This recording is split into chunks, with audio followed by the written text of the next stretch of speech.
Welcome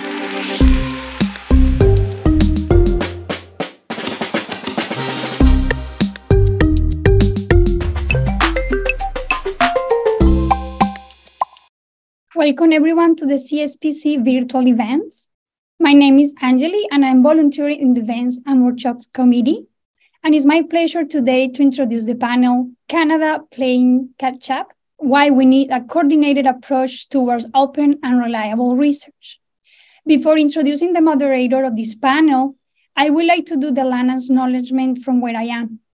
Montreal is situated on the traditional territory of the Kanien'kehá:ka, a place which has long served as a site of meeting and exchange amongst First Nations, including the Kanien'kehá:ka of the Haudenosaunee Confederacy, Wendat, Abenaki, and Anishinaabe. We recognize and respect the Kanien'kehá:ka as the traditional custodians of the lands and waters on which we meet today. So it's my pleasure to introduce the moderator of this section today, who is Dr. Dominique Roche.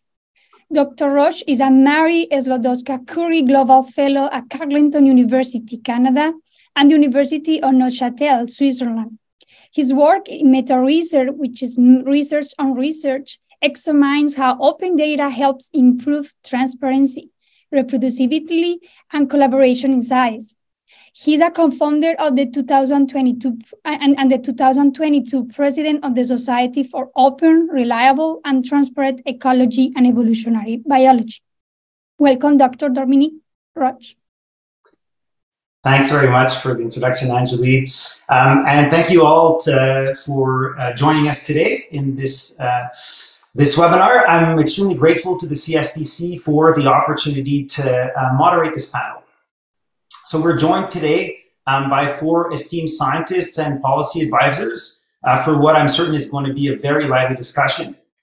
As Angeli pointed out, the title of our panel is Canada Playing Catch Up, Why We Need a Coordinated Approach Towards Open and Reliable Research. It's a bit of a provocative title, that's intentional. It's meant to underscore that Canada risks falling behind on the world stage if we don't strengthen our policies and our research practices to promote science that's transparent, science that is accessible, and most importantly, science that's reliable. So luckily, we're getting our act together as a country. Our federal funding agencies are rolling out new policies. For example, the Tri-Agency Research Data Management Policy, which is an initiative that requires researchers to become better stewards of their data. I'm a researcher myself, and I can attest that we're often not very good at data management, so this is a very positive step forward. But obviously, there's still room for improvement. We also have many Canadian researchers and librarians who are familiar with open science practices, and they're working hard to raise awareness about the importance of things like open access publishing, data and code sharing, and open source software. And recently, just last year, we witnessed the birth of the Canadian Reproducibility Network. So this is the latest addition to the international reproducibility networks, which include 13 countries that span the UK, the EU, Brazil, Australia, and now Canada. So we're now home to the 2nd reproducibility network in the Americas. Our objective today is to share thoughts on how Canada can speed up and better coordinate its efforts to promote open and transparent research. I'm going to kick off the panel by briefly introducing our panelists, and then I'm going to ask each one of them a question in their specific area of expertise.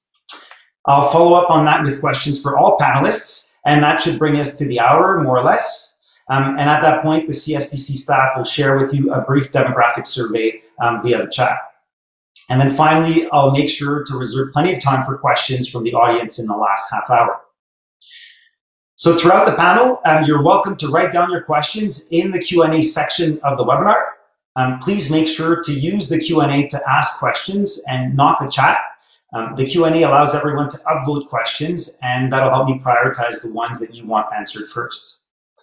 And also, just as a reminder, the webinar is being recorded and it's going to be shared on the CSPC's YouTube channel. So our panelists.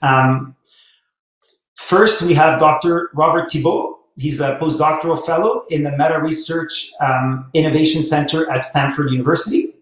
Robert's work focuses on how to facilitate efficient and reliable research, and he's been the driving force behind the creation of the Canadian Reproducibility Network. Dr. Kelly Coby is a scientist at the University of Ottawa Heart Institute, where she directs the Meta Research and Open Science program. Kelly's very active in the open science and research reform communities. For example, she serves on the steering committee of DORA, the Declaration on Research Assessment, as well as the steering committee of the newly created Canadian Reproducibility Network. Dr. Jeremy Jolene is a senior advisor at the Canadian Institutes of Health Research, where he leads the agency's policy work on research data management and sharing. So Jeremy's worked in policy at all three federal granting agencies in Canada. He's chaired the committees that developed the Tri-Council Statement and Policy on RDM, and he's served on various committees with the Research Data Alliance, the OECD, and the Research on Research Institute. And finally, Margaret Blakeney is a senior policy analyst with the Secretariat on Responsible Conduct of Research. The Secretariat supports the three federal granting agencies on matters related to the ethical conduct of research involving humans, as well as the Tri-Agency Framework for Responsible Conduct of Research. And prior to working at the Secretariat, Margaret also held various positions with the Social Sciences and Humanities Research Council. We have a lot of diverse expertise on this panel.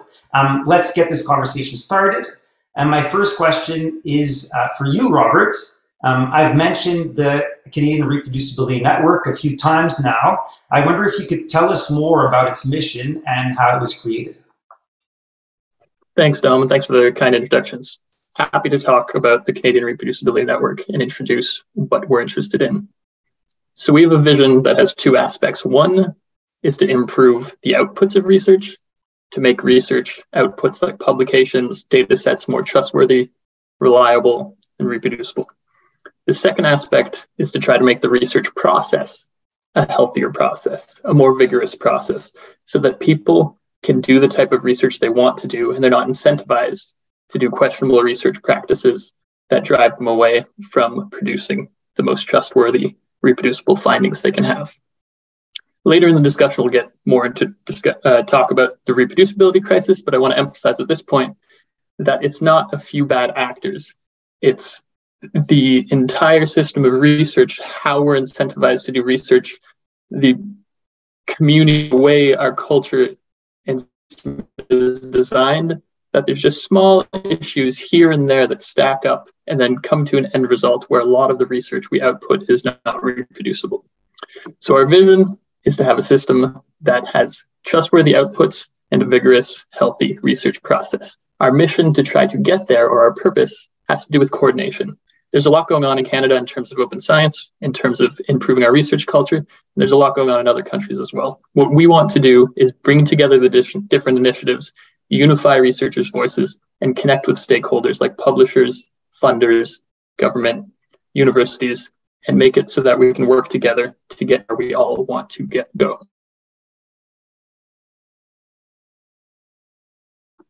I got interested in reproducibility networks because I did a postdoc at the University of Bristol in the UK with Marcus Manafo, who was the chair and founder of the UK Reproducibility Network, which was the first one. And I wanted to bring this back to Canada as I'm a Canadian, although now at another postdoctoral position in the States, working on research improvement as well.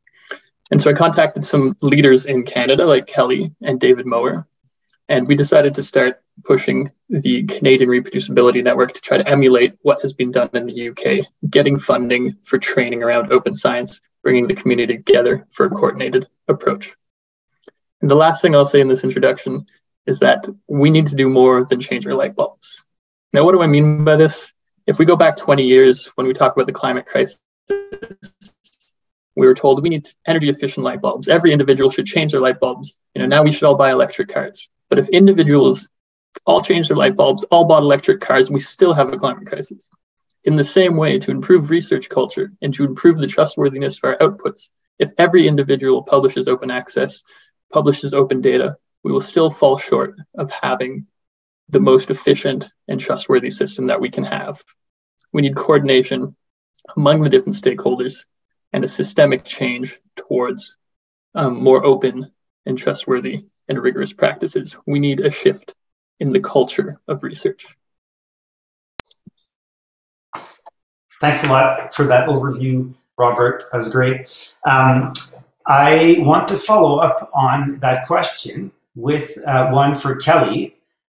So Kelly, why do you think Canada needs a reproducibility network? And what benefits do you foresee for researchers, for the public, and for other stakeholders? Thanks so much, Dom, and everyone for being here for their time. Can you folks see my slides okay? Yeah. Excellent. Okay, well, it's first off just really great to be here with such an amazing group of fellow panelists, and I see some faces I recognize in the list of attendees as well. So thank you everyone for your time. Just to start off and acknowledge that I'm phoning in from Ottawa, which is Algonquin and Anishinaabe territory.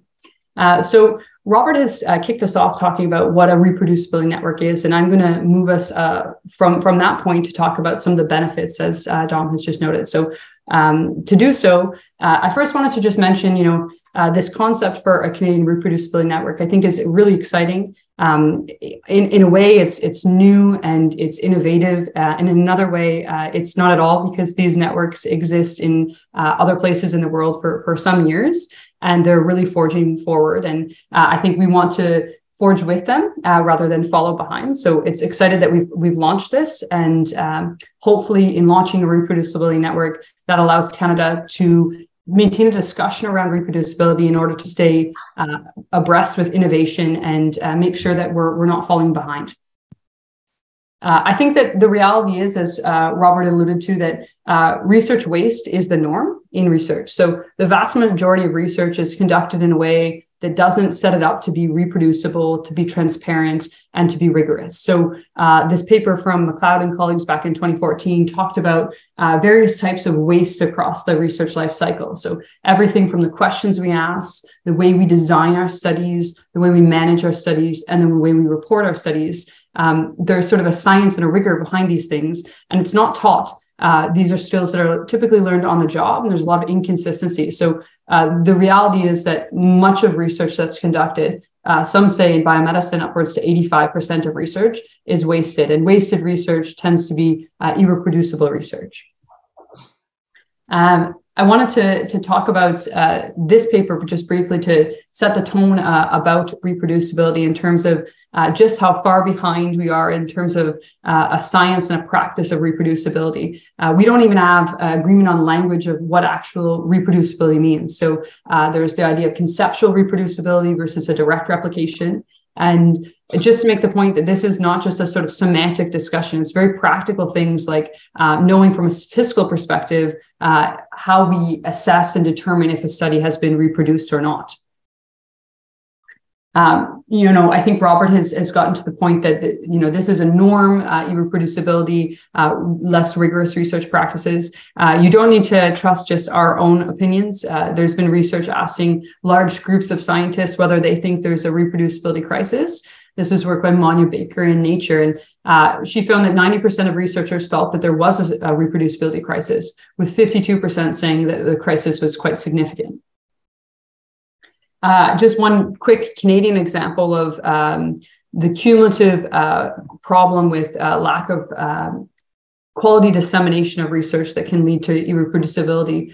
This is a paper led by a student colleague, Mohsen Alash. And what Mohsen did with our team is they audited almost 10 years worth of trials that were registered in Canada. And what we found was that just 59% of them were registered prospectively, despite this being a mandate.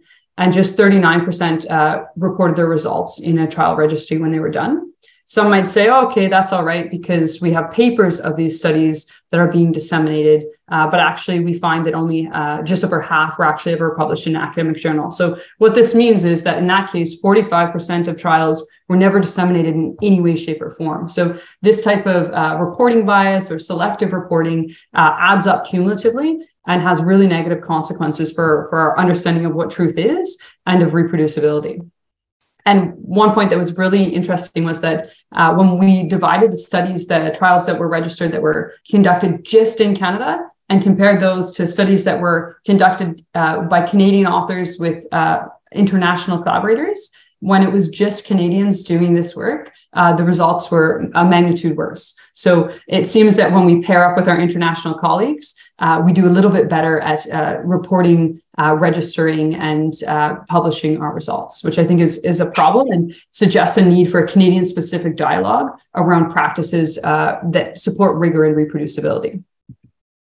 So to really get at the heart of Dom's question before closing off, why do we need a reproducibility network? Well, I think we need a forum to have discussions like we're having today. I'm someone who, my research is literally meta research. So I spend my time really thinking a lot about open science, reproducibility, and related concepts. This is the first such panel in Canada I've ever been part of or engaged in as a participant. There's not currently a lot of discussion or opportunity for that. For researchers, the Reproducibility Network can support them to do rigorous research by providing this dialogue, but also providing training and a discussion and transition towards reliable incentives and rewards that will stop punishing researchers for doing the right thing and reward these sort of open science and transparent practices that support reproducibility.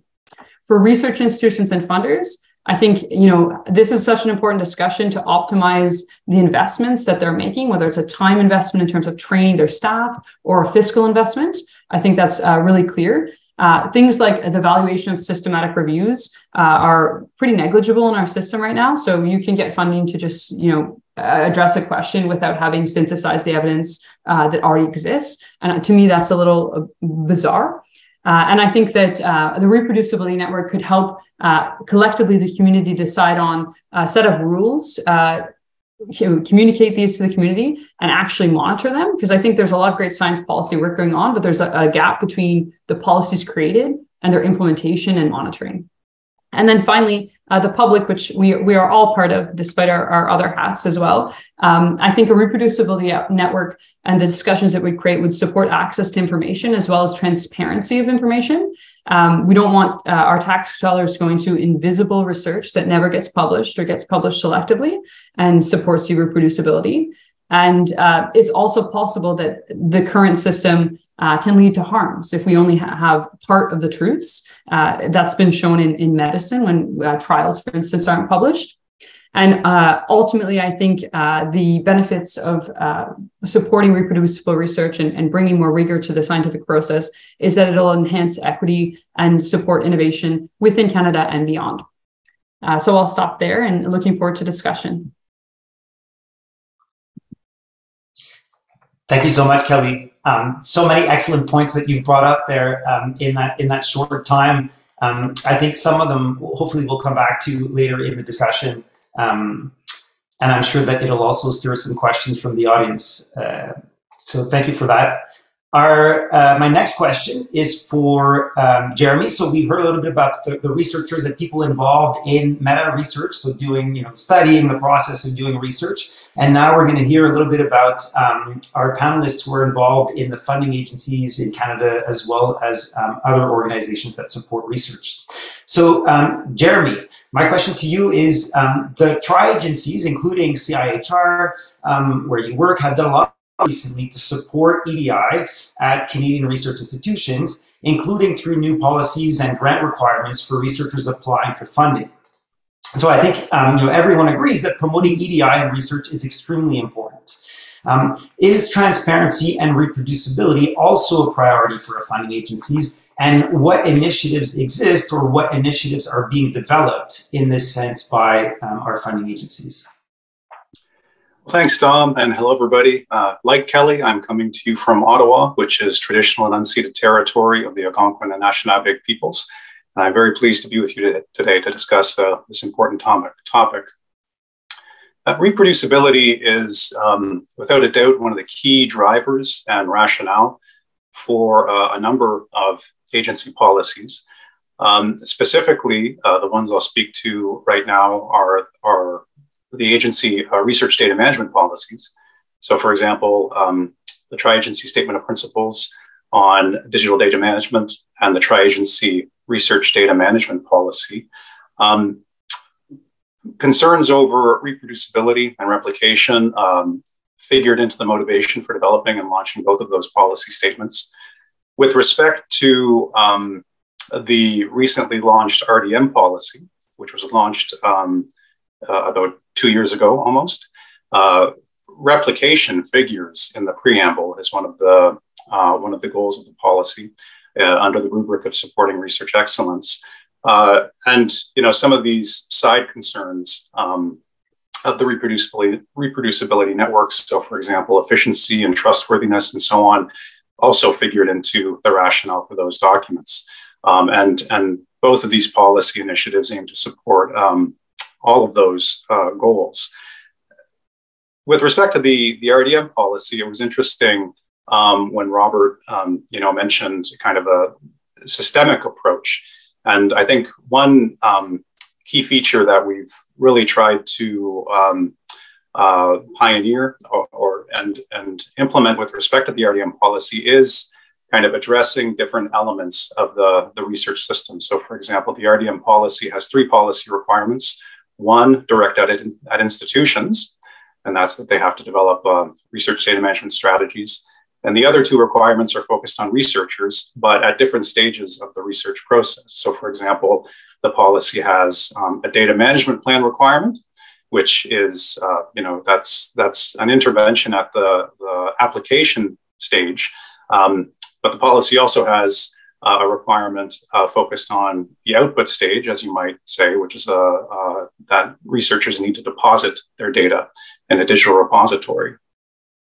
Moving on to some other policy initiatives that touch on reproducibility, of course, and open science.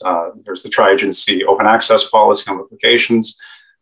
Each agency has signed the Declaration on Research Assessment, and we're in the process of implementing that. And then with respect to CIHR, we've signed on to the WHO statement on disclosure of clinical trial results, as well in our strategic plan, 2021 to 2031, we include a commitment to support and promote the FAIR principles on data sharing. But, agency work isn't just isolated to policy work proper. We're engaged in various other activities to support reproducibility and open science. So for example, with respect to implementing the RDM policy, as part of doing that, we plan to collaborate with other groups in developing guidelines and supports on data management, including developing guidance on data deposit and, for example, perhaps even data licensing and whatnot.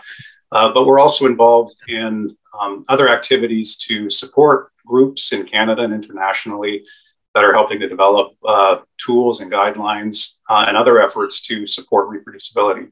So for example, on the CIHR side, a recent initiative that we've been supporting as part of our work within the Research on Research Institute is engaging with several other funding agencies to support a team at Stanford University, which are developing a suite of software, which is called Fairware. And these are digital tools that would, on the one hand, allow researchers to produce their data at the point of creation in such a way that they align with the FAIR principles. And on the other hand, these tools also allow funders or any other group to assess the extent to which any given data set or a bulk of data sets align with the FAIR principles. So that's just a brief kind of overview of some of the work that we're doing at CIHR and across the agencies on the policy side, but also other activities we're engaged in to support reproducibility, open science, and FAIR data. And to conclude, I just want to touch on something Robert said about coordination.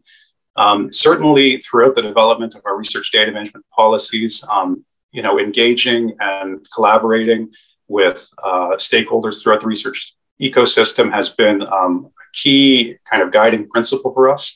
And certainly as it comes to implementing these policies, as well as embarking on other policy initiatives and other activities, coordination is going to be absolutely key to our outlook.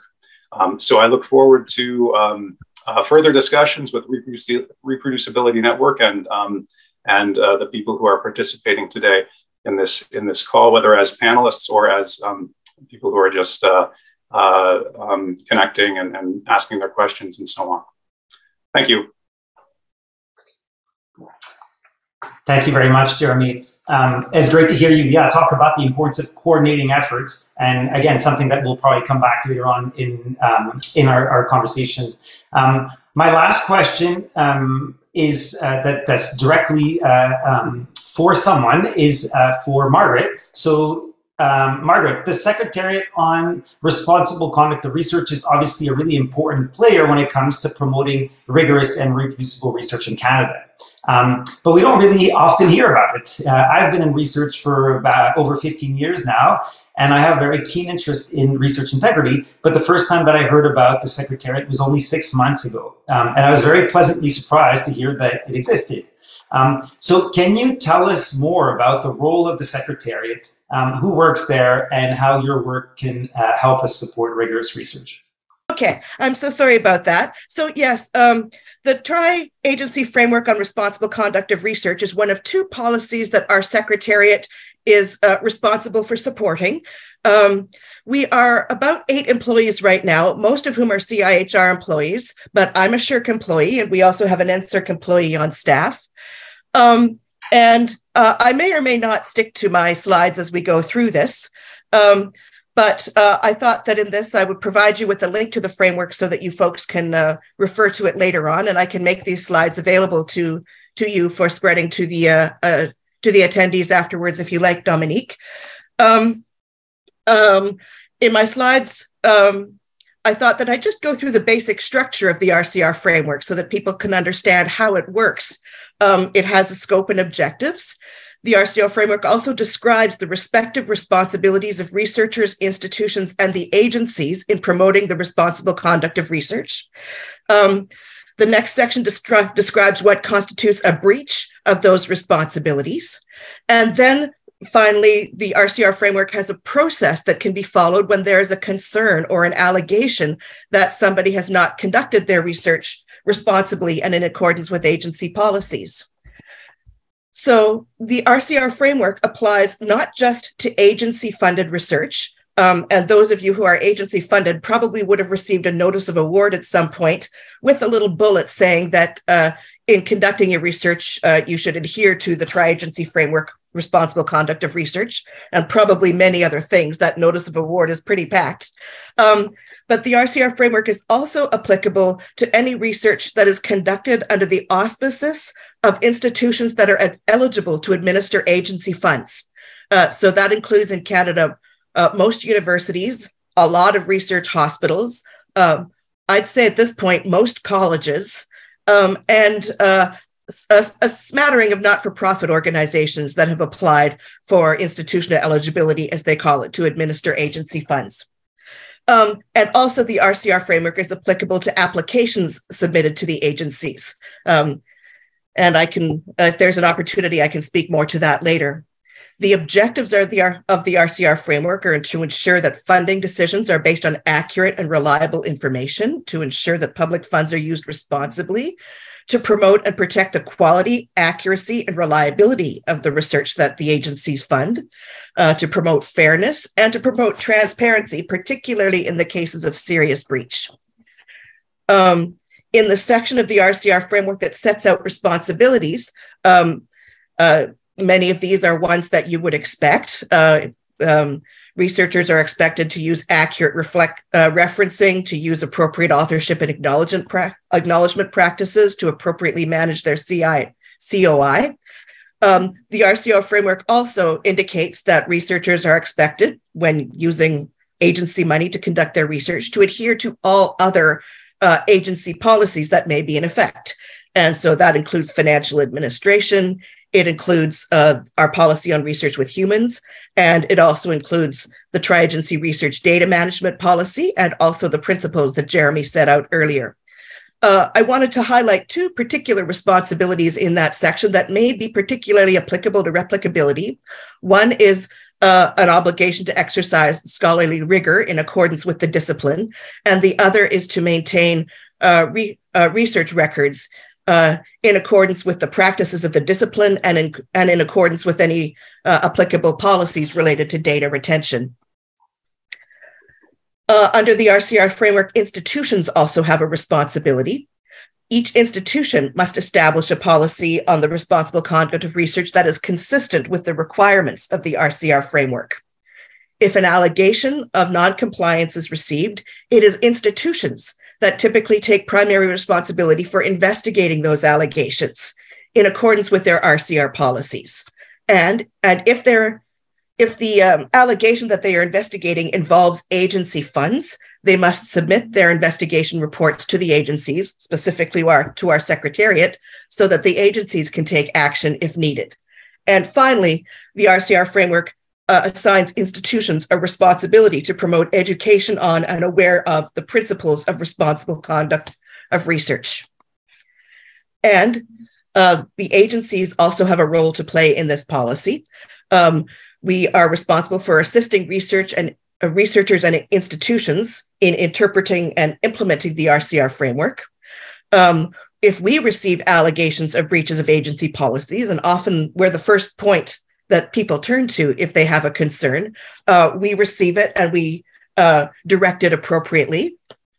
After an institution sends us a report on their inquiry or investigation, if the matter involves agency funds, the agencies are responsible for reviewing those institutional reports. And I think I'm explaining that a little bit later, but ultimately the agencies have the ability to take their own actions or assign their own recourse measure, as we call them, in the event that a breach is confirmed. If the breach is relatively minor, the recourse can be as simple as a letter of education. If it is particularly serious, if it is a breach that somehow affects human health and safety and welfare, then we do have the option as the agencies to publicly name these people, indicating their name, their institution, and the nature of the breach. This has only been done once, but it is something that can happen. And the agencies also have a responsibility to update the RCR framework every 5 years. After the responsibilities section of the RCR framework, there's a section that specifically describes what would constitute a breach of the RCR framework. And here is a list of some of those breaches, many of which would be logical, I think: fabrication, falsification, plagiarism, invalid authorship. With respect to the responsibility of research records, there is a corresponding breach, that is destruction of research records. There is scope for declaring a breach of policy for certain types of research, and that includes any policies on research data management that the agencies have now or will in the future establish. You may notice that there is not a corresponding breach to the responsibility of rigor that I mentioned earlier, and perhaps we can discuss that a little bit later. We have an advisory panel on the responsible conduct of research, and for quite some time, this panel has been trying to come up with language that would be suitable for defining a breach in relation to rigor, but we're not quite there yet. So we can discuss that a little bit later if you wish. So I'll just briefly outline the procedure that is followed if an allegation is received. If we receive the allegation, we typically forward it to the institution, and the institution's first step is to determine whether the allegation is responsible. And responsible in the language of the RCR framework means that it has never been investigated before, and if it were confirmed, it would constitute a breach of the RCR framework. We receive allegations for all kinds of things, sometimes even allegations of criminal behavior, but that would be outside our scope. So we make sure that the institution makes sure that the allegation is within scope. If necessary, the institution will conduct an investigation, and that usually includes convening a committee of disciplinary experts, including one external member, to gather evidence, assess it, and make a determination as to whether there was a breach of policy. And if the institution confirms a breach of policy, the institution can apply discipline in accordance with its collective agreement and other instruments within its jurisdiction. The institution then submits a report to us, and once we receive those reports, we anonymize them and submit them to the Panel on Responsible Conduct of Research, which is an interdisciplinary panel of researchers from across the country representing various disciplines and regions and languages. And oh goodness, I made a typo, I apologize. They make a recommendation as to the recourse to be imposed in response to a confirmed breach. And once they make that recommendation and those anonymized materials are submitted to the relevant agency president, who makes a final decision. I don't think I've mentioned it in the slides, and I think it's important to mention that under the RCR framework, there isn't a threshold beyond which a breach can be determined. A breach can be very small or it could be very large. And also intentionality or honest error are not factors to be considered when determining whether a breach occurred or not. The assessment of factors such as honest error and intentionality occurs at the moment when the recourse is imposed. If the institution finds that there was a breach, but it was an honest error, then a minor breach, such as a letter of education, might be issued. And if it's a bigger breach, then of course a more serious recourse, such as ineligibility or public naming, might occur. But this is a little bit different from some other jurisdictions where intentionality needs to be a factor in considering whether misconduct occurred. And we think that this Canadian approach is actually helpful for promoting a more educational approach to the issue of responsible conduct of research, which I can talk about later. In fact, I think that this is all that I wanted to talk about today in the time that we had available. This is our contact information if any folks have any additional questions about us. And I look forward to further discussion. Thank you very much, Margaret, for this great introduction to the Secretariat for the Responsible Conduct of Research. I would like to follow up, I guess, with the question that I think some of us, some of the panelists have raised, and it has to do with, I guess, communication between the agencies and the researchers. So, a lot of we've heard that there are potential issues with reproducibility and replicability, and we can definitely improve our research practices to improve reproducibility. And that we have policies in place and mechanisms in place to deal with that. But often I think researchers, as they're extremely busy and they have a lot of constraints put on them, aren't necessarily aware of all of these things. How can we do better at communicating what these policies are and ensuring that researchers are aware of the existing problems and some of the mechanisms that we have already in place to solve them? I guess it's a question that I'm addressing to all of you. If there's one of you that wants to jump right in and provide an answer, please go ahead.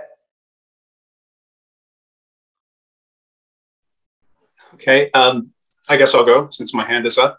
I guess to begin, I would say that a collaborative approach is really important. So, for example, kind of working with, coming from an agency perspective, working with stakeholders outside of the agencies to understand kind of what is the information we're trying to communicate and who is best to communicate it and how. So, for example, in the context of the RDM policy and implementing that, we've worked very closely with the Digital Research Alliance of Canada, in particular, in getting the word out about the policy requirements, and as well as, and many thanks to our Alliance colleagues for this, organizing various virtual events where the community come together and ask questions to the agencies and even discuss amongst themselves how best to comply with the requirements. So, for example, in developing institutional strategies, institutional research data management strategies. With respect to kind of fostering reproducibility, one interesting question to pursue would be, so for example, say the community wanted to promote guidelines on how to foster reproducible research. I mean, one key question that we would have to consider is, what would the guidelines, any guidelines like that look like coming from the agencies? And for example, what would the guidelines look like coming from like scientific or professional associations or so on? And what I'm getting at is, oftentimes, and I think the research data management kind of guidance that we provide at the agency level is probably a good example. It's very high level, and that serves a purpose. But then kind of, working together with disciplinary communities to provide kind of more granular guidance, or guidance which is more fine-tuned to the specific community, is also very important. So that's something that we're trying to think through at the kind of the level of research data management. But it strikes me that something analogous could be worthy to think about within the context of reproducibility. That's a great point. And I guess an important actor in that space also is the Digital Research Alliance of Canada, who has produced a lot of training material and resources for people to familiarize themselves with research data management plans. Yeah. I see Robert also has his hand up. Hi, thanks for the extra information, Jeremy and Kelly and Margaret. That's great to hear more about that. In terms of coordination, I think it can be interesting to step back and look at the way that we're doing academic research. It's somewhat of an outdated model where we have often a PI who is expected to kind of do everything, but they have more and more students they're supervising than they would have, 20, 50 years ago. And there's a lot more things they need to do in terms of publishing open access, learn about preprints, learn about sharing their data, making reproducible code. And we have some support staff within an institution like librarians, but what we often don't have are data research management experts that are on hand, statisticians, people who can quality check our code, quality check our data. And so I think any research data management policy, particularly the one that came out from the tri-agencies, I'm really excited about this. And that's going to be kind of an impetus, and that's going to push us to share our data more. But at the same time, it puts extra burden on researchers who already have a lot to do. And it comes often at the end of the research process, where after they've collected their data, they're told to share it. Now, if you do that with your statistics, some people finish their study and then they say, oh, how should we have designed our study, or gone to a statistician? They say, well, I can't help you. You should have thought of that before you started the study. You could have contacted me a year ago. And so in the same way, I think we could alter our institutional structure a little bit so that we have more diverse teams with specialized actors. And it would be great if we had funding from agencies like the tri-agencies that would help, or competitive funding where people could apply to it to investigate which models work best, what are the types of tools and infrastructure we need. And now if multiple projects are funded, some of them might not turn out to do anything productive, but some of them might find a tool that's useful across the country and that we can use amongst each other. So yeah, just this idea of the coordination. I think we need funding and effort that comes at the beginning and makes researchers' lives easier and makes what they want to do, which is produce trustworthy findings, easier with the structural support. Kelly, I see you want to add to that. Yeah, just really great points. And I think just sort of echoing Jeremy and Robert's initial points regarding this, I think it certainly the reproducibility network would help with coordination. Robert's point about sort of having the in-house expertise to sort of support us in doing this, and how that would sort of liaise as policies came out from the agencies, is a really good one. But I would take it even further and say that it's not just that we don't have people to go to as researchers to support us at a local level. It's just that the community as a whole has functioned in a scientific ecosystem that is irreproducible for a very long time. So it's not just that those people don't exist. There aren't people like that. There are very few people like that, because there's not a lot of people that have actually trained in these specific methods. And with sort of cultural shifts towards things like open science, I think the vast majority of researchers I know are very amicable to conducting their research transparent and open, but they literally just don't know how. So there is this very practical component, and I think a nationwide lack of expertise to support. So even if an institution was to say, okay, we're going to hire 10 people, put them in various faculties and support our researchers, like a person per faculty or a single open science librarian in an institution, they're not going to firstly have the expertise to deal with, for example, with data management, the range of data management skills needed, but also like a single person won't solve this. So I think we need to coordinate and address that problem. And so people in obtaining those expertise in an international ecosystem that may be a little bit ahead of ours, as well as provide funding for people who want to sort of monitor and do this. This can't be something that people do on the side of their desk. It can't be, in addition to being like an excellent cancer biologist, they also are going to figure out how to do open science perfectly and implement it in their lab. People need support, and that support needs to come from people with expertise. And I think there's a real lack of that in our country right now. And as a second point, sort of unrelated to that initial point, but related to the benefit of the reproducibility network and coordination, is that I think having a reproducibility network would help us engage the public, or in my case, patients and patient partners, in this issue of reproducible research, and looking at solutions. And in working with patients or patient partnership in my space, I'm always so amazed at the solutions that they come up with and the perspectives that they add. And I would say that, like, the vast majority of researchers know there's a reproducibility crisis. They're not incentivized to implement open science and to do rigorous work per se. But I wouldn't necessarily say that the public is aware of sort of where we are now and where we're trying to move to better ourselves. And I think that's an important part to have in this discussion.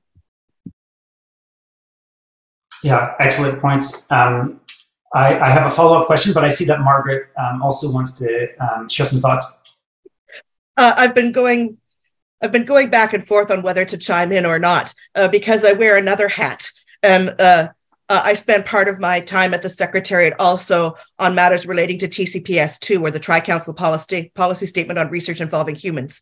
And we have received increasing numbers of questions about what happens when the researcher has not considered ahead of time seeking participant consent to share their data more widely after the research is completed. And so this just adds to the importance of considering data management at the beginning of the research study, so that you don't have to go back to the participants later on and get their permission. And there have been questions from time to time about how you can create replicable research if some participants have not consented to the sharing of their de-identified data in repositories. So that's the only little nuance that I wanted to add to this, just to support the point that thinking about data management before you start the research is crucial, and even more so when the research involves human participants. Thank you for bringing that up. Excellent point. Robert, did you want to add to that also? No, sorry, I thought your hand was up. Great. So I guess this brings me to, as I'm hearing you talk about this, it brings to me this, the idea and about the importance of incentives. And so we can ask the question, well, whose responsibility is it really to ensure that findings are reproducible and replicable? Obviously, researchers have some form of responsibility, but they operate in the system, as some of you have pointed out, that has been shaped by years of legacy practices. And so, how do we change that? And do we, what mechanisms could we potentially rely on for this? So we mentioned, or in the introductions, I mentioned that Kelly sits on the one of the committees for the San Francisco Declaration on Research Assessment. This is a manifesto that recognizes the need to improve how researchers and research outputs are evaluated. And we know that the tri-agencies have signed this declaration in 2019. I was curious, whether any of you know if, what's been done since then in terms of changing the incentive structures in academia, and how we can do that best to achieve our objectives.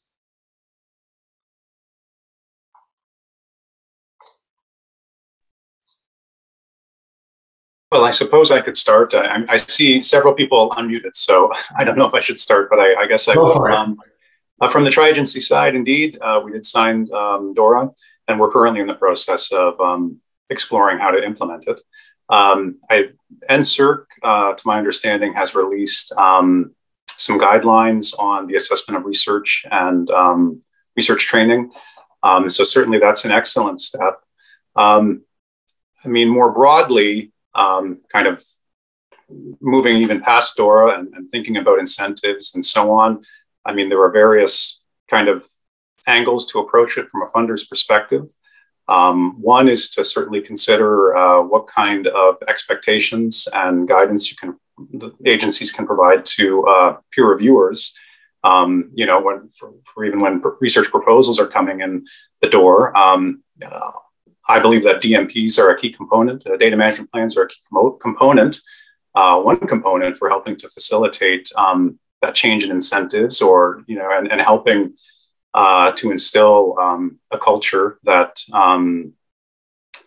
acknowledges research that is reproducible. So, for example, peer review committees can look out for what's said in a DMP by way of whether the data is going to be made accessible, where it's going to be deposited, as well as even other features, potentially in a way touching on some of the concerns that Robert and Kelly made about like having team members that can help manage the data. It doesn't exactly get to the concern of there not being funding or even expertise to help with that.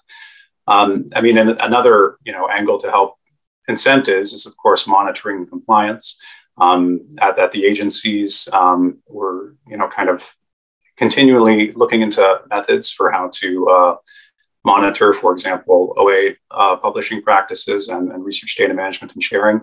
An interesting thing, at least with respect to research data sharing, for CIHR's COVID related funding opportunities, they had a data sharing requirement.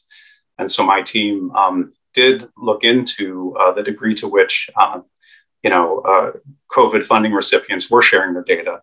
And the reason I bring it up is because one of the key mechanisms, or one of the key elements that assisted us in doing this, was actually looking for data accessibility statements in research publications. So we could look for the accessibility statement, and then from there see if there was a DOI or what the person was saying. Not all papers had a data accessibility statement, and among the ones that did have them, often there wasn't a DOI present. It was something along the lines of available upon request, which probably isn't meeting expectations around data sharing.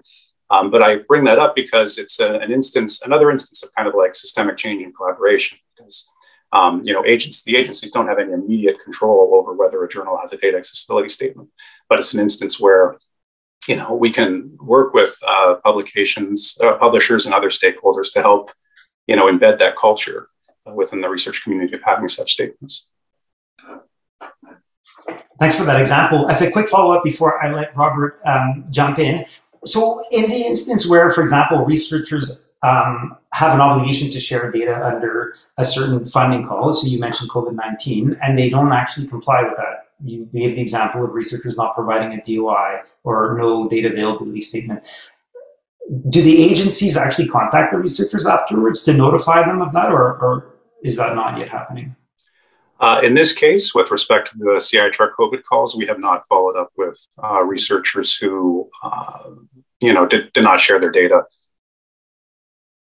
And is that something, for example, that the Secretariat for the Responsible Conduct of Research could do? Margaret, you mentioned that letters can be sent out in the event of a breach of policy, going from very minor breaches to very serious breaches. Like, is there a possibility for coordination there, or is that too complicated? And I'm being very naive. I would say that the Secretariat would not have the bandwidth to monitor any given issue that the agencies are interested and proactively go out and find out who is breaching and then send them a letter. Our system has often been described as a fire alarm, where if somebody has a concern, they can contact the RCR contact at their institution or us, and we will follow up on individual complaints.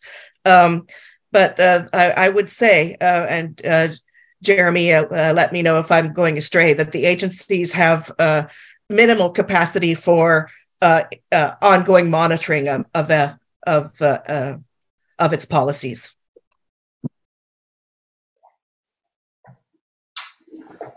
I I see, Robert, you had your hand up. Did you want to jump in? Yeah, and then I'll move on to Kelly. One quick point about the data available on request statements. Somebody looked into those, sent hundreds of demands to get the data, and 93%, they did not get the data. So data available on request is a bad proxy for data available. That's just a quick side note. In terms of whose responsibility it is, I think everybody shares the responsibility. So if you look at the San Francisco, the DORA, Declaration on Research Assessment, there's things that institutions can do, there's things that funders can do, publishers can do, individual researchers can do. And I think to make sure that we're able, or what we need to do is align the proximate or the close incentives. So, a publisher might want a high impact factor, an institution might want to score high in league tables of how good their university is, and an individual researcher wants to keep their job, they want to get promoted. And so we all have these close term goals, incentives that are not aligned with the ultimate goal of producing good, useful research for the betterment of all. And so if we can communicate amongst each other and decide what we're going to change. Now, in that, there's the first mover penalty. So if, all of a sudden a university decides they no longer want to appear in league tables, then they might not, they might reduce enrollment. They might get less funding because they can't state, we're the 10th best university in the world anymore. And one thing that the Canadian Reproducibility Network wants to do in this regard is based on its structure, which I realized I didn't elaborate on before. Reproducibility networks are structured in a way that each institution within the country that is interested has their own kind of local hub of researchers at that university working on research improvement within their institution. And that's both researchers and in some cases, senior management get involved. And so you have that top-down as well as bottom-up perspective. Now, if we have coordination amongst these institutions, we can remove the first mover penalty by, deciding that, for example, in the UK Reproducibility Network had about 10 universities at the same time decide that they were going to have new CV requirements that include a section on open research practices. And so it's no longer just one university moving this way and worried about what's going to happen if they're the only one that's doing it. We can move together. Thank you. Kelly? Yeah, thanks so much. Really interesting points. And it really has me thinking, in terms of this discussion, I feel like anything around implementing, whether it's DORA or reproducibility or open science, it always comes back to incentives and rewards. One thing that I kind of feel quite strongly about is that, we're talking about sort of what you need for tenure, what you need to be a good institution, to make league tables and so on. The one stakeholder group that does not care about that, in my opinion, is the public. Patients in the public do not care what institution ranking my hospital, for example, has. What they care is that we're, providing good quality, evidence-based healthcare to the patient population. And I think that would translate in other areas, whether it's, environmental research, humanities, and so on. So I think that we shouldn't lose touch of that in our discussion about implementation, because as the holder of the purse, the funders, I think have a very strong hand in terms of what drives our behaviors and incentives. And for example, I'm hearing, you don't have the bandwidth for monitoring. We have policies. I put up a slide regarding trials. So in the past decade, less than half of trials or about half of trials in our country that were registered go on to be published. That's highly problematic to me as a member of the public. People sign up for trials thinking they're going to, better research evidence. They may even incur potential harm, certainly inconveniences being part of these trials. And I think that, we ought to do better in terms of being accountable to that type of investment from the public and patients in my particular case.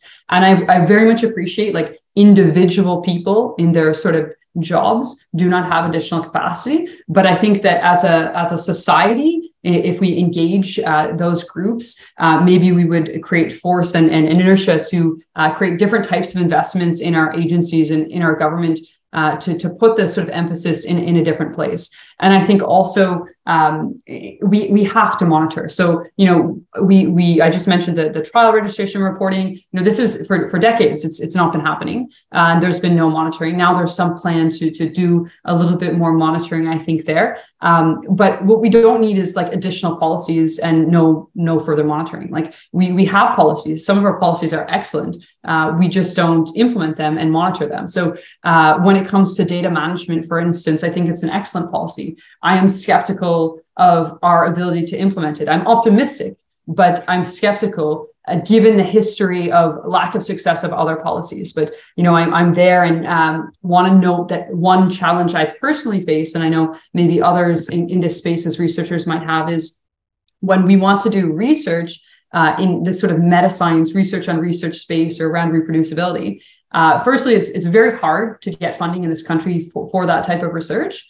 But what's perhaps even more difficult is to actually have this coordinated collaboration with the agencies, because there's a conflict of interest. So, even if I was to get a grant, let's say from NSERC, NSERC can't sort of like endorse the results of that because there's a perceived conflict of interest. So on the one hand, I think the agencies recognize very much through their stakeholder engagement that they need, say, training for reproducibility or rigor desperately. They don't have the bandwidth to create it. They can fund other people to produce it, which happens in very small quantities. But even once that produced educational materials are created, the coordinated effort to sort of communicate that to the community is, I think, not really there at this point. So I think a reproducibility network could help address some of those issues and bring them to the fore. And we need creative solutions to get at them.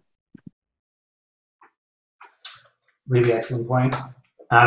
I see that the clock is running. I wanted to take some questions for the audience and leave enough time for that, but I'll let you quickly maybe add a very brief comment. Margaret, you had your hand up, and then Robert. I did have my hand up just a couple of times, responding to a couple of things that I heard. Incentives are a very important issue to consider. Many of the alleged and later confirmed breaches that come through the Secretariat are the result of disincentives. People that are just trying to publish too fast, or people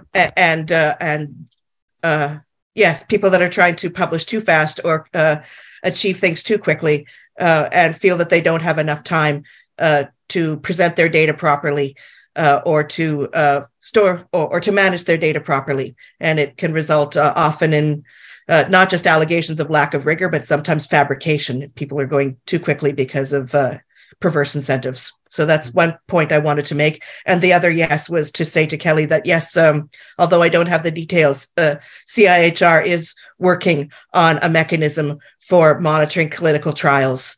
And we're looking forward to see what the outcome of that would be. It could perhaps serve as a model for other types of monitoring as well. We shall see. Great. Robert? Oops. Just quickly to build off Kelly's point that 50% of trials are never actually published, so we don't have the results. So that's huge research waste. And in addition to research waste, what we can also have is harm when findings aren't reproducible. So one clear example is hydroxychloroquine being a paper coming out saying it was good for COVID. Actually, if you look at a meta-analysis that came out much later, it's actually worse for you. You have a higher risk of death if you took it than if you didn't. And so the way our system is designed, it lets things like this, that one got caught relatively soon, but there's many other disciplines that have less attention than COVID did. And there's probably findings out there in the literature that are actually causing harm. So it's not just that we're wasting resources, but if we don't have a quality assurance system, then we can cause harm. So with that in mind, I think the public would support that some federal funding go towards quality assurance efforts. And at the moment, a lot of open science reproducibility work is philanthropy funded. So if we look at the Neuro, they have the Open Science Institute that's largely philanthropy funded. My salary as a meta researcher partly comes from CIHR, thank you, but most of it comes from a philanthropist, from Arnold Ventures. In the UK, they were building up a lot of the PhD students that are doing research on meta research. They're funded by a philanthropist. I think we need to state our importance or how much we care about quality assurance in research by having large federal organizations committing to funding that type of work. Very important point you make. Thank you so much for your contributions, I think, to that really great discussion. So I will move on to questions from the audience. We have quite a few. Members of the audience might not be able to see, but we had at some point upwards of 90 people attending the webinar, which is really fantastic. And there's some really good questions in the Q&A. I haven't seen people kind of voting on the questions. I don't know if it's a feature that hasn't been enabled. Maybe the CSPC people can look into that. So I'll kind of go in the order that they came in. But just before I jump into that, the CSPC is going to launch a very brief demographic poll. I think it's only 3 questions. So if you have a chance, please, in the next couple of minutes to fill that in, it would be greatly appreciated. I can see it was posted right now. Great, so I'll take the first question, which has maybe partly been answered, but I think we can add to it a little bit more. The question is, it is often said that you get what you reward. If we're not getting enough of what we want in terms of reproducibility, what should receive more emphasis and what should we do less of? I guess maybe one way to rephrase this question, because we've answered it partly, I think, is to say, well, the funding agencies have done a number of things already. So there's a policy for open access publishing, so you have to do it 12 months after your paper has been published. There's now a policy for research data management. What are the next priorities? Like, where should we be moving to next, given that we can't do everything? Maybe there are already things in the works that Jeremy can comment on, or there are priorities that have been identified by the other panelists that they could comment on. Maybe Jeremy, would you like to go first? Sure. I think maybe in my response, I'll bring it back to, the role of the reproducibility network and kind of in this type of work. I mean, even just in this short time, there's been, Kelly, Robert, you've made kind of observations and so on that are really important for moving things forward. So for example, Kelly, in your presentation, when you noticed when you kind of showed how Canada falls short in terms of reproducibility research, or at least when Canadians are engaging internationally with international colleagues, they seem to produce reproducible research more often than when they're just acting like within Canada. And that's a very significant thing to know.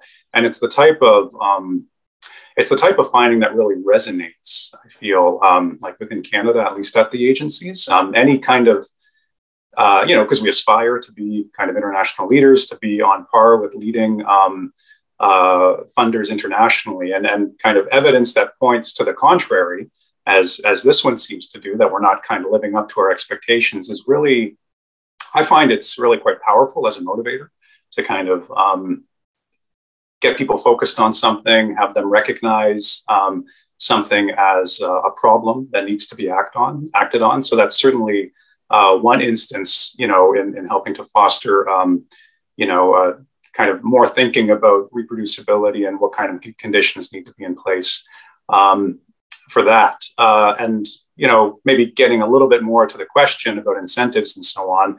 I mean, I think the network too could, help, provide guidance and suggestions to the agencies on what kind of mechanisms could be in place to foster or incentivize reproducible research. I was just going to add, if it's all right, Dom. Yeah. So for example, that paper on trials in Canada, just to provide some context, that was done by I believe he was going to third-year medical school student as a summer project. We scrounged together about $5,000 to do that project. And the student had no sort of expertise or background in this area prior. So I think there is the potential to sort of get evidence and present that. I myself have never won a tri-agency grant of any shape or kind. That could just be a sign of my own sort of inabilities. But I have won grants elsewhere, for instance, from the Wellcome Trust or from other agencies that are supporting this type of research. So I think one thing that we can do in Canada is make mainstream funding available to do meta science on this topic. So, if that's something a summer student can produce for $5,000, I think, some level of investment magnitude higher, we could probably have some pretty great things done. And I think that on the one hand, researchers like Robert and I and Dom are quite obnoxious. We want revolutionary change. We want open science yesterday. We want all these things. But in reality, I think in terms of like what we should do to emphasize reproducibility and to move forward, just like pick one thing and do it really, really well. Let's be known as a country that has all their trials registered and reported. That's step one. Then we can tackle data management in maybe humanities or certain things. Like we need to choose like strategic priorities, but it feels like right now there's kind of like we sign on to DORA, but we don't have an implementation plan. We have a data management policy or guideline, I should say, that's implemented or being implemented, but there's no monitoring framework. So I think that, we're likely to fall short of our like really desirable goals if we don't sort of have the monitoring and funding and supports in place. So maybe we need to just sort of step back and pick a few things and do them well and have like a staged strategic plan towards full implementation. Inspiring. I think there was a question that's a little bit further down the list, but is somewhat related to that. It comes from a grad student. And let me find it again. I just lost it. There we go. I can't find it now, but basically the person was saying, I'm a grad student. There we go. Okay, here we go. This is all great to hear. I'm a Canadian grad student researcher.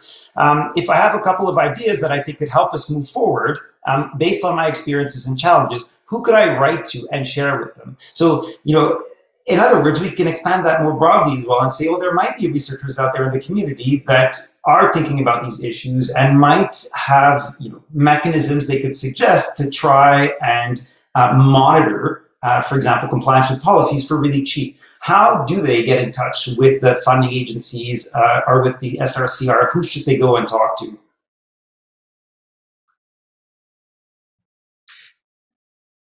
Margaret, would you be able to answer that one? Yes, sorry, I was looking for my mute button. Yes, in the presentation that I just gave, I supplied the email address where you can send questions to the Secretariat, and perhaps I can write it in the chat or someplace like that. But that's we receive tons of questions from the public every day, and I think that would be the first line of inquiry for us. And that would be for very general questions about the RCR framework. For specific questions about the data management policy, we would likely refer anyone with questions about any specific policy of the agencies to the right person. And Jeremy, maybe just correct me if I'm wrong, but I think each agency has a contact email address with regards to research data management, right? That's right. We have one for research data management, and we also have one for open access publishing. So any questions related to either one of those domains can certainly be submitted to those email addresses. If you have kind of a broader question about your research and maybe going a bit further afield than OA or RDM, CIHR has an inquiries email that you can submit to, and it'll be filtered to the appropriate group in the agency. Great, and I've done that from a very practical perspective. You could just Google, research data management and CIHR or and NSERC, and you'll land on a page that has that email contact. I have put our generic email address into the chat, but I noticed that it went only to hosts and panelists. And I see that Anjali has sent it to everyone, so thank you. Great, thank you for that.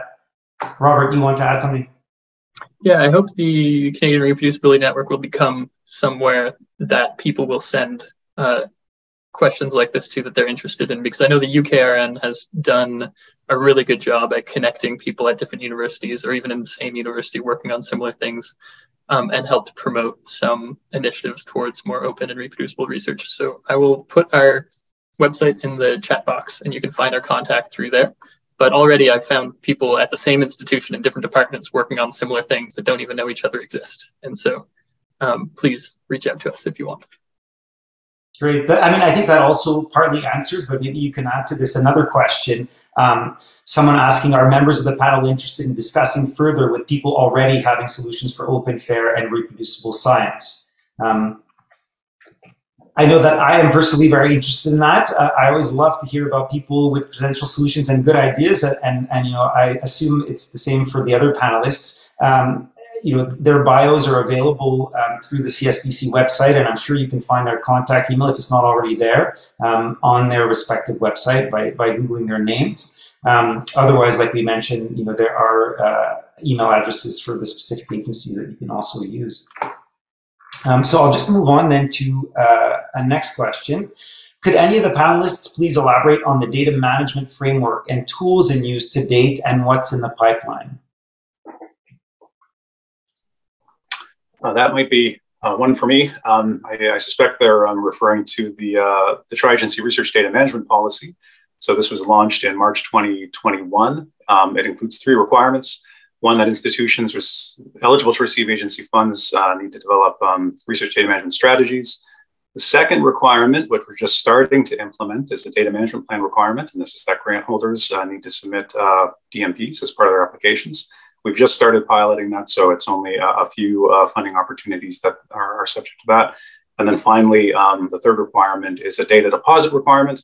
And this is that grant holders need to deposit research data that support publications in a digital repository. And that we have not set an implementation timeline for that yet. We're still exploring and in discussions with the community as to when that implementation date should be. With respect to tools, I mean, I'm sure Kelly and Robert and Dom, you probably have some suggestions on tools.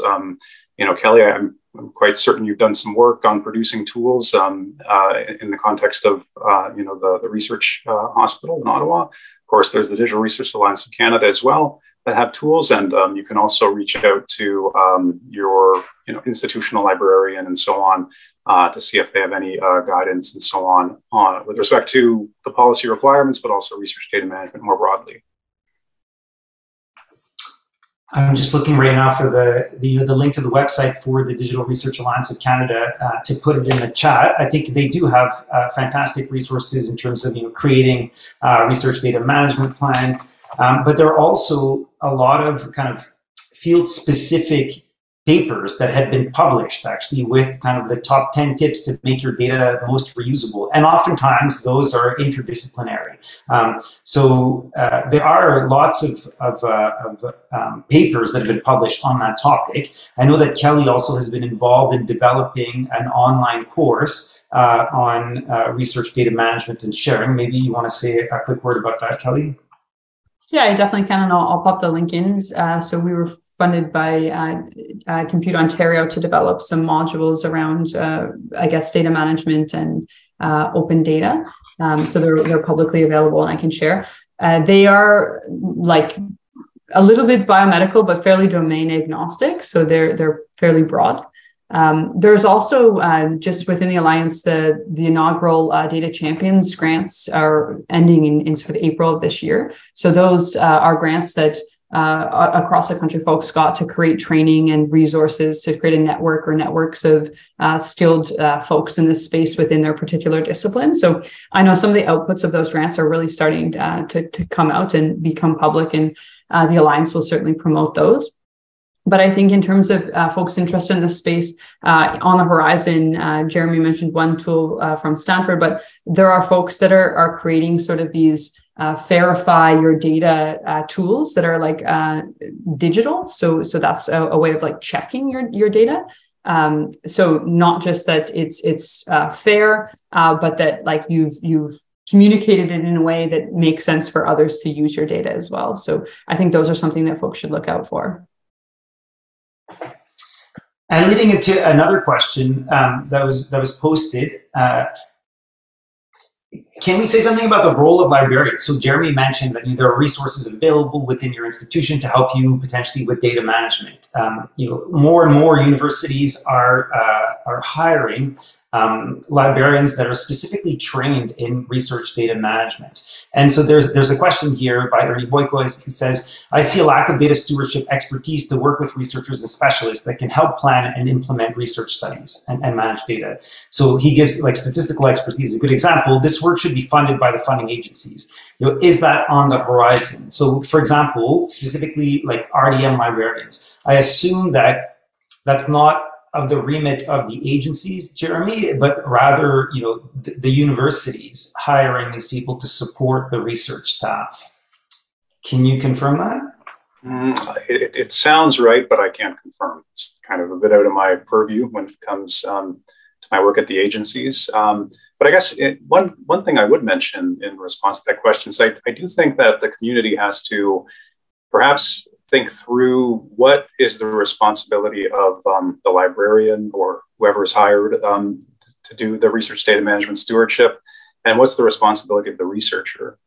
Sometimes I feel as if people are assigning activities to librarians that in an ideal situation would actually be something the researcher themselves would understand. So, for example, I think I've heard in the past, researchers don't know how to do data management, so we kind of need the librarian to kind of not just instruct them, but perhaps even do it for them. And, at a certain level, that's just, to my mind, it just doesn't seem tenable to have, even a number of librarians at an institution like doing the research data management for the researcher. Like, there is like an element of course, like raising awareness and kind of educating researchers such that, and a lot of that job does fall on the librarians to do that, but to get them to a place where they, for certain elements of data management, they don't have to rely on their librarian. So that's kind of one angle to this question. I'm quite interested to see the community kind of explore and come to some insights on. Yeah, I've often seen kind of data librarians relied upon for help initially to guide people towards useful resources, whether it be guidelines on how to prepare your data for archiving, or the choice of the best platform for a given type of data. But I think Jeremy's point here is a valid one, in that you shouldn't expect a librarian to be managing the data for you. That being said, in some cases there's huge projects with lots of data coming in at really high velocity and volume, and in that case maybe that needs to, what needs to happen is to fund people who are like data managers, right, to actually be in charge of the data coming out of these projects and to archive them appropriately. So I don't know, are you aware of any grants that, where it's, or I guess it is possible to include some funding for these types of provision, for these types of positions in grants? Well, certainly for large CIHR grants, like network grants, for example, you need to include like a team chart as part of your application. So, I mean, that could include, a research data management professional who's going to have a role on the team and managing the network's data. And I mean, presumably that could then be reflected in the budget. Great, thank you. I think we have time maybe for at least one more question. There's lots of excellent ones in there, and I apologize, we won't have time to go through all of them. But so the next one up here is acknowledging the global need for expertise in research data management. Where do organizations who are trying to encourage open data, open science standards of practice begin to support researchers? Maybe Kelly or Robert? Yeah, for sure. So I think that what institutions can do is sort of make time for researchers to perform and understand and practice the skills needed to maintain reproducible research. They can engage in discussions such as the one we're having today and be aware of sort of the issues around irreproducible research. They can provide training and engage in that respect as well. But I think ultimately what it's going to come down to is the incentives and rewards again. So I think that they need to think strongly about, if they're going to sign DORA, what that means practically, for example, or, if they want to maintain a leg as an innovative institution and not sort of trailing behind others, like how are they going to do that? So I think it's going to be a lot of strategic planning at the senior level that is driven by sort of grassroots engagement with their institution population of researchers and trainees. I think institutions, often feel that they get policies sort of handed on to them and they don't really know what to do. So then they just sort of hand them down to the researchers as well. And then the researchers are left sort of trying to figure it out. So we know that doesn't work. It doesn't work for any stakeholder in that sort of line of passing on responsibility. We're all in this together. So I think we need this coordinated discussion. We need to be less competitive. We need to sort of band together and, share what works, share what monitoring we've done and how any changes we've done have or have not been effective. I really love that the data management plan from the tri-agencies requires that it's posted publicly, because I know at institutions that I've consulted at and others I've been familiar with, so often like people hold their policies very tightly and, they spend a lot of time creating them and it's like their policy. And I think that's really silly. When it comes to research, we all benefit from a transparent, reproducible research ecosystem. And we should be sharing as much as we can, whether it's policies, training, and so on, to, as a collective community, move forward. And, institutions certainly have a role in doing that. Absolutely. I sat in on some, or at least one of the workshops that was organized by the Digital Research Alliance about these, coming up with these policies, institutional policies for RDM. And it was really amazing to see the amount of collaboration and support amongst these different institutions. I think a lot of these things are led by RDM librarians, but I was impressed by the level of coordination and collaboration. It was really fantastic. Margaret, maybe I will let you make one last comment, because I see that we're almost at the end of our allotted time, and there's a quick poll for people to fill in at the end. I'll be quick. I was just struck by Kelly's comment about making time. In the cases that we've experienced, many institutions, in response to problems that have arisen, have made it a habit to sit down with research teams soon after they receive their funding to talk to them not just about data management issues, but also a variety of issues related to the responsible management of their research project. And I really like that idea of somehow building time and attention in at that step. Fantastic. Yeah, absolutely. So you must have just seen that the CSPC shared a very brief poll for you to send us some feedback. We'd really appreciate it if you could take the time to complete that. It should be about 15 seconds. And as we're nearing the end of our webinar, I wanted to take just a quick minute to, first of all, thank our 4 amazing panelists for all of their contributions and insights. I think it's been a really fantastic discussion. I've got lots of thoughts spinning around in my head right now. I haven't been very good at taking notes, but I'm going to do that immediately after this ends. But it's been really enjoyable. I think, lots for all of us to think about. And I also want to thank all of the attendees for coming and also for contributing some really fantastic questions. Again, my apologies, we didn't get a chance to go through all of them, but I think it's an indication of the level of interest in this topic. So I was really glad to see everyone so engaged. So with that, thank you all again once more, and I'll wish you an excellent end of your day wherever you might be. Thank you so much, everyone. Take care. Thanks. Have a good one.